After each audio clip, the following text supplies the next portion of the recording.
I want to bring in Vladimir Kara-Murza. He's a Russian opposition politician who was imprisoned for more than 2 years for speaking out against the war in Ukraine. He also says he has been poisoned twice by the Kremlin, which they have denied. Vladimir, it's brave of you to come on with us. Thank you for being here. I know you were freed in a prisoner swap organized by the West and the Biden administration. What is it like for you to see the country that helped secure your freedom literally rolling out the red carpet for Putin today? Well, thank you so much for having me on the program, Anna. And, I wish there was something new in your question, but this is what we have seen from successive American administrations going back 25 years since Vladimir Putin came to power. There's this fashionable myth that's sometimes propagated both in Russia and in the West that there were somehow two different Putins along the way. There was the early Putin who was supposedly okay and believed in reform and modernization and cooperation with the West, and then something went horribly wrong along the way. Well, nothing could be further from the truth. Putin was Putin from the very beginning. One of the first things he did in office when he became president of Russia 25 years ago was to bring back the Soviet national anthem that was once personally picked by Joseph Stalin. This was an unmistakable message of the direction that Putin was going to take in his future rule. In his early years in the Kremlin, Putin publicly proclaimed the peaceful dissolution of the Soviet Empire to be, and I quote, the greatest geopolitical catastrophe of the 20th century. This is a former KGB officer who's openly nostalgic for the Soviet totalitarian past. He has revived the worst forms of Soviet reality in Russia today, both in terms of the domestic repression against Russian citizens who oppose this regime, who oppose this dictatorship, and in his neo-imperialist policies abroad, trying to restore the old Soviet-era spheres of influence. And what did we see in these past 25 years from successive American administrations? We've seen American presidents of both parties look into Putin's eyes and get a sense of his soul. That was President George W. Bush. We have seen American presidents pushing reset buttons with him and praising him for the great work he has done on behalf of the Russian people. That was President Barack Obama.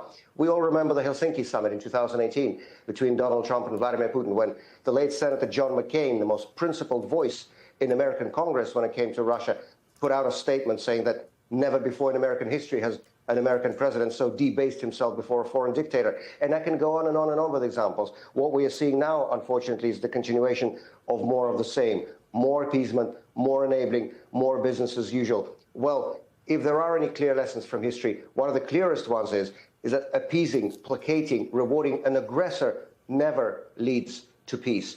And with the news of this meeting in Alaska today, I think a lot of people will be forgiven for actually checking their calendars to see whether it was 2025 or 1938, because the parallels with Munich are just absolutely striking. And let me ask you, because we heard from President Trump on Air Force One on his way to Alaska that Vladimir Putin will have very severe consequences. He was asked specifically what. He said economically severe, that he is not doing this for his health. He says, I don't need it. I'd like to focus on our country, but he's trying to save lives. So what do you make of those threats, that tough talk? Is that the way that this president needs to deal with Vladimir Putin? And does it give you maybe more confidence that this conversation could bring about some peace?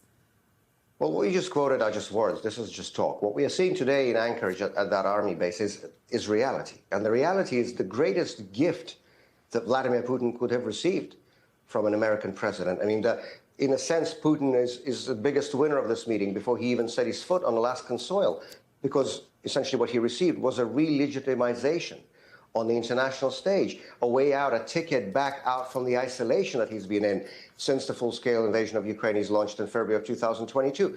Let us not forget, first of all, that Vladimir Putin is an illegitimate usurper. He's not a democratically elected president of Russia. We do not have free and fair elections in Russia, haven't had them for many, many years. But also last year in 2024, Putin violated, in the most illegal sense possible, the constitutional term limits to give himself a personal waiver and stay in power beyond the time he was allowed to by the Constitution. And this is why European lawmakers both in the European Parliament and the Parliamentary Assembly of the Council of Europe, have passed formal resolutions recognizing Putin for what he is, an illegitimate usurper. He's not recognized by Vladimir, what would as a legitimate president. But apparently he is by the Americans. What would throw Putin off his game? The only language that bullies and aggressors and dictators understand is a language of strength and principle. This is another very clear lesson from history. We know that appeasing and placating an aggressor never leads to peace. And the only way there will be peace in Ukraine, the only way there will be peace across Europe, is when Vladimir Putin's regime is no longer in power in Russia, when Russia has a normal, legitimate, democratically elected government that will respect the rights and freedoms of its own people and that will respect the borders of its neighbors and the norms of international law. This should be the goal of the international community, as opposed to trying to make some sort of a deal with a usurper, an aggressor, and an indicted war criminal, because let's not forget that that's who Vladimir Putin is as well. Vladimir Kara-Murza, thank you very much for joining us. Appreciate your Thank you for having perspective. me.